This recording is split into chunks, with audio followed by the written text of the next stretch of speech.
और आज जहाँ पे मैं खड़ी हूँ इसमें उस सारे प्रोसेस का जिससे मुझे मेरे मुखालिफिन ने गुजारा है उसका भी बहुत बड़ा अमल दखल है। तो मैं दिल से उनका शुक्रिया भी अदा करना चाहती हूँ।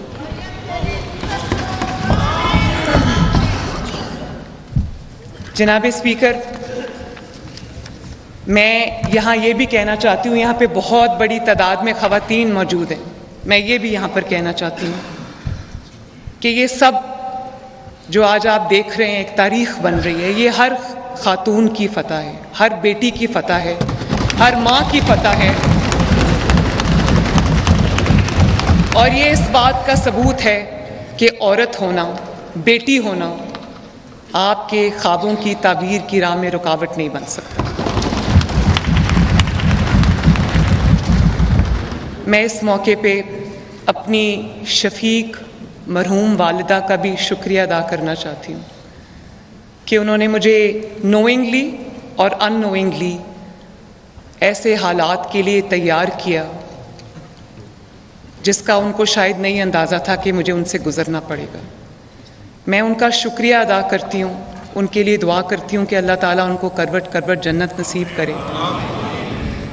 वो फ़िज़िकली मेरे साथ आज मौजूद नहीं है, लेकिन स्पिरिचुअली वो एक मैनुअल की शक्ल में जो वो मुझे ज़िंदगी गुजारने का तरीका सिखा गई हैं, उस शक्ल में वो मेरे साथ हर लम्हा मौजूद होती हैं। और मुझे पता है कि उनकी दुआएं मेरे साथ हैं।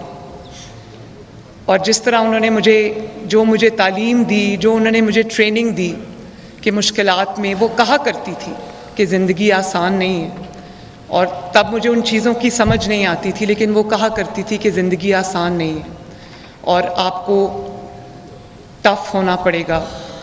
उन्होंने सिखाया कि मुश्किलात का सामना हौसले से कैसे करते हैं, किस तरह मजबूती से मुश्किलात का सामना किया जाता है, किसी तरह जितनी भी मुश्किलात मसाइब आएँ सब्र का दामन हाथ से नहीं छोड़ना, तमीज़ और तहज़ीब का दामन हाथ से नहीं छोड़ना।